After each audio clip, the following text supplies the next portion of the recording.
Hey class, welcome to week 4 of COMM 313 for the spring 2020 semester.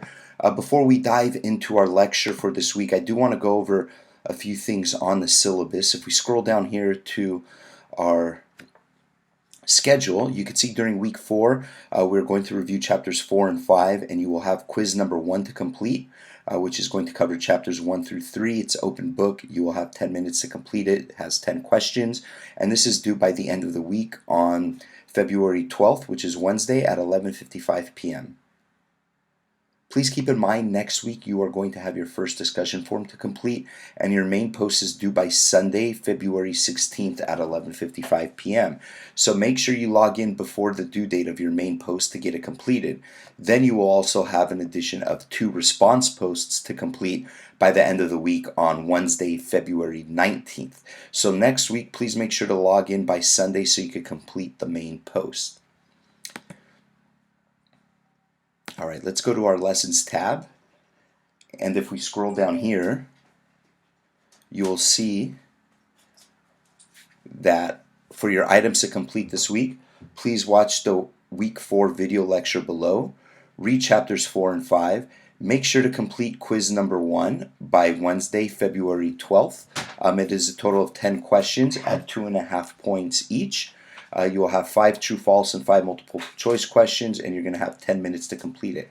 You can click on the link here that says quiz number 1, and if you click on it, it will take you to the actual assessment page, and you can go ahead and begin it. In addition, I have all your content for what we will be lecturing for this week as well. So please make sure you complete all your tasks for this week, which is watching the video lecture, reading chapters 4 and 5, and completing quiz number 1. All right, let's go ahead and take a look at chapter 4. So chapter 4 talks about stakeholder management and communication. It's going to discuss the introduction of the concept of stakeholders and overview of models used by organizations for communicating and collaborating with stakeholders. But today we're going to look into this a little bit more into detail, the introduction of the concept of stakeholders.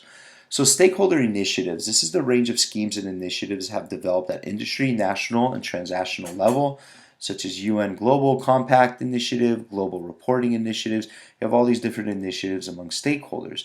Then you have your stakeholder management, and your book discusses 2 different types of theories, the neoclassical and the socioeconomic. The neoclassical is, purpose of an organization to make profits. The socioeconomic is, other groups besides shareholders count, and so on and so on. So here's your neoclassical model. You have your organization, and then you have your investors, employees, and suppliers all working for the organization. Goes into the customers. Here in your in the stakeholder model, so here you can see you have your government, your investor, your political groups. These are all considered stakeholders of the actual organization. So keep that in mind. You have so many different types of stakeholders.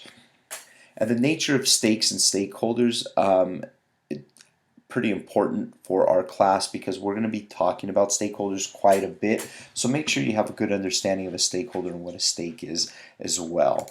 And of course, you have different types of stakes, people who are in it for the equity, maybe economic or market shares, or even the influencer stakes. And you can see here you have your descriptions and example of what kind of stakeholder that this might be.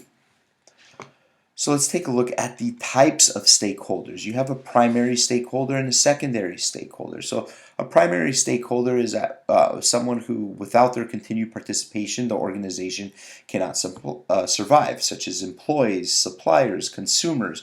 These are all people that make the organization go round. Then you have your secondary stakeholder. These can generally influence or affect or influenced or affected by the organization, such as media or special interest groups.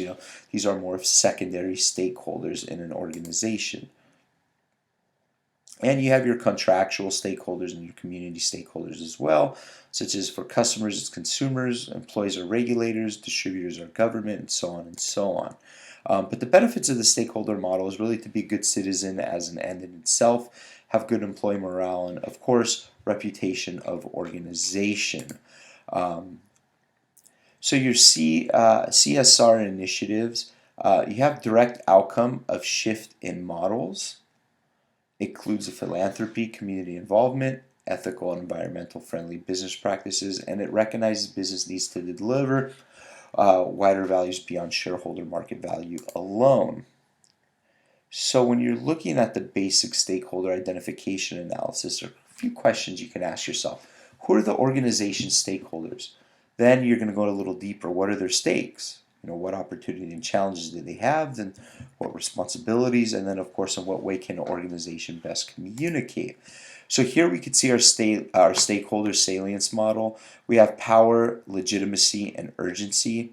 And when all three of these meet, you have your definitive stakeholder. This is the most important stakeholder here. If you have a stakeholder that has urgency and power, they're going to be a little bit more dangerous on this side. And then if you have one with power who is also legitimate, this is your dominant stakeholder, which is pretty much one of your most important ones.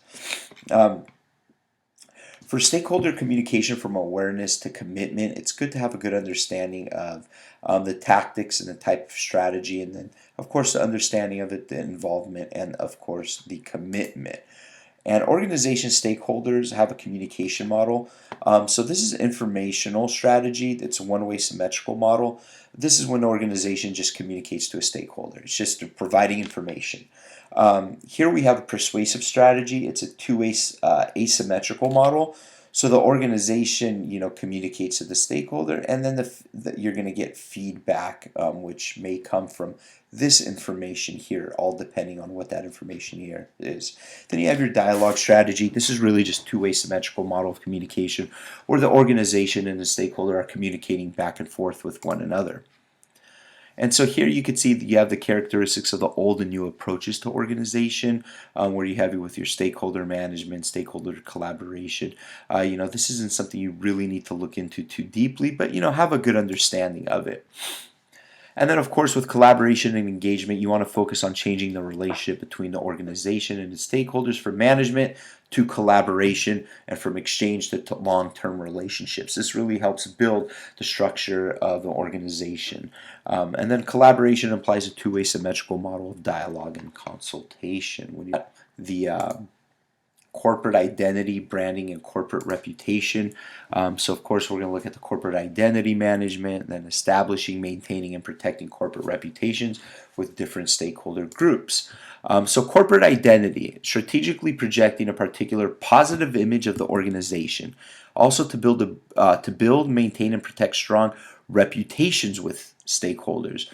Leads to stakeholders accepting and supporting an organization, and it gives organizations first choice status with investors, customers, employees, and other stakeholders. So your corporate identity is going to be dependent on what your organization actually does.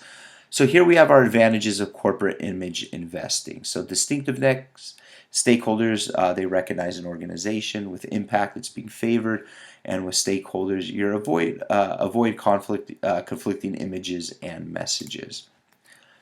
So your corporate identity. Originally, corporate identity focused on logos and visual design. Now it encompasses all forms of communication, not just outward embodiment of company, but also intrinsic characteristics, traits of company that provide specificity. So you want to keep that in mind when you're working with your corporate identity and understanding what it is. And here's a model from Birkin and Stadler of corporate identity, which shows behavior, communication, and symbolism. And this is the corporate personality. So all three of these make up the corporate personality in its own. And your corporate image management adds an important symbolic dimension to corporate communication. So that's why it's important to make sure to have a good corporate image. So in this class, we're going to really look into how we communicate in a corporation and how we can create and keep that positive image. And here, this is your corporate identity in relation to corporate reputation. Your book talks a little bit about it more in detail, and I'd like you guys to have a good understanding of what this is, and the next slide as well for the corporate identity in relation to corporate reputation. Make sure to review this, have a good understanding of what it means, along with the monolithic, endorsed, and branded identities as well. Your book discusses all three of these in detail as well. So let's look at the types of identity structure. So here we can see the three different types of structure I just discussed. So you have monolithic. This is single, all-embracing identity, such as Sony, BMW, Virgin, and Philips. These are products that all carry the same corporate name. Then you have endorsed. Businesses and product brands are endorsed or badged with the parent company name. General Motors, they own Ford, but it's called GM. Kellogg, Nestle, Cadbury, and so on. And then branded individual businesses or product brands that each carry their own name, such as, Procter & Gamble here, Dove, and so on and so on. So aligning identity, image, and reputation, the importance of alignments between the organizational culture as experienced by employees. You want your employees to be comfortable working where they're at. You want to have a good culture in your organization because remember, employees are stakeholders, and stakeholders communicate with other people to discuss how the organization is being ran. So here's a toolkit to assess the alignment between vision, culture, and image. So you can see you have vision, image, and culture. So the employees make up the culture, the managers create the vision, and then of course the stakeholders are the image of the organization. And you can see as it turns here, you're going to have more of a gap moving forward. So you have your three toolkit elements. You have vision, culture, and image. So vision is senior management's aspirations for the organization. Culture is the organization's values as felt and shared by all employees of the organization. And image is the image or impression that outside stakeholders have of the organization. So going back here, you can see where these each fall into place. So the interface between vision and image. So when you're looking at the interface for vision and culture, you need to understand, does the organization practice the values it promotes? Does the organization's vision inspire all its subcultures? And are the organization's vision and culture sufficiently differentiated from those of its competitors? These are things that you need to keep in mind when you're looking at the vision and culture. And of course, who are the organization's stakeholders? It's always good to understand who the stakeholders are and what kind of role that they play in the organization, and what do they want from the organization as well, and is the organization effectively communicating its vision to its stakeholders. Alright guys, so that's it for week 4. Again, please make sure to complete your quiz by Wednesday night. In addition, for week 5, which is next week, make sure to log in early so you can complete your main post by Sunday night for your first discussion board. Take care guys, see you all next week during week 5.